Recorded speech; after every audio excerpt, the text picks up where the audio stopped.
Elena and her two best friends, Mason and Lily, had always loved exploring their small town's nearby forest. Their favorite spot was the hidden lake known as Stillwater, named for its glass-like surface that never rippled, not even when the wind was strong. Locals avoided Stillwater, saying it was cursed, a rumor that made it all the more intriguing to the three friends. It was the last weekend of summer, and they decided to camp out by the lake for one final adventure before school started. They set up camp at dusk, laughing and roasting marshmallows as the moon rose high, casting a silver glow across the lake's surface. It was then that Mason, known for his wild ideas, suggested they play a game he had read about online, a summoning game. "It's just a dumb legend," he grinned as he held up a dusty, yellowed page he had printed. "It says if you chant 'reveal to me what's lost to thee' 3 times at midnight while standing on the lake's edge, the lake will show you secrets from the past." Elena laughed nervously, and Lily shook her head. But as the clock ticked closer to midnight, their nerves gave way to excitement. When the time came, they stood by the lake's edge and recited the words, their voices barely a whisper. Nothing happened at first, and they laughed, feeling silly, until they noticed a faint glow emerging from the lake's depths. The light grew stronger, taking the shape of a woman's figure, dressed in an old-fashioned gown. Her face was pale, her eyes hollow, and she seemed to be floating just above the lake's surface. She was both beautiful and terrifying, her presence filling them with a chill they couldn't shake. Leave this place, or suffer as I have," she whispered, her voice like wind through dead leaves. The friends stood frozen, and then the woman pointed directly at Mason, her eyes narrowing. "You are cursed by the greed of the past," she hissed. "For what was taken must be returned." In a flash, the woman vanished, leaving only the silent lake and 3 terrified friends.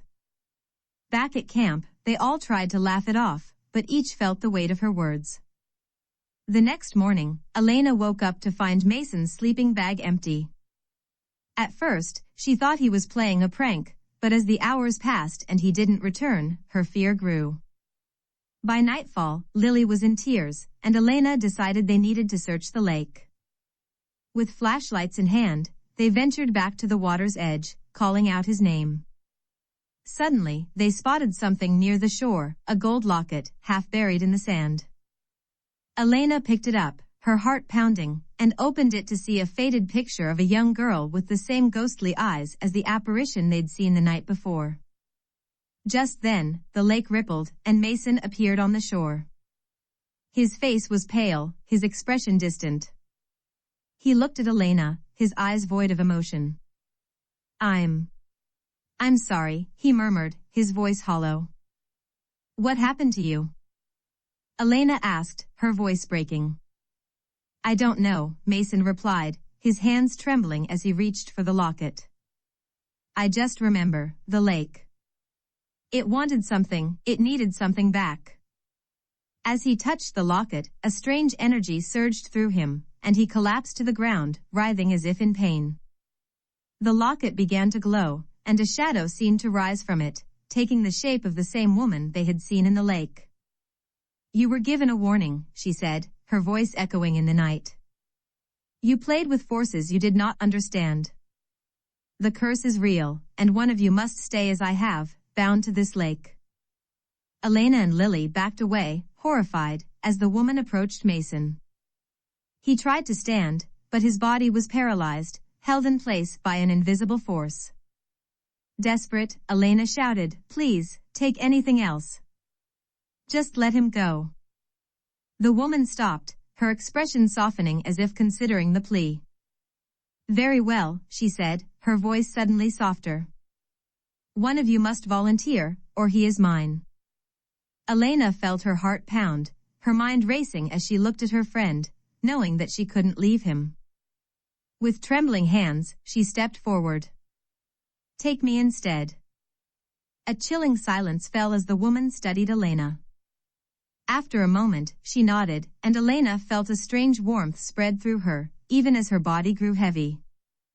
"Elena, no!" Lily cried, but it was too late. Elena's form began to fade, becoming as insubstantial as mist.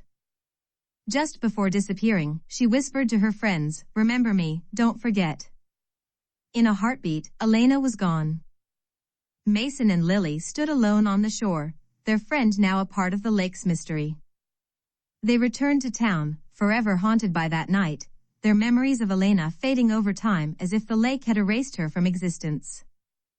Years later, people would speak of a ghostly figure seen on the lake's surface, a young girl with sad eyes, holding a golden locket, waiting for the next group of curious souls to approach.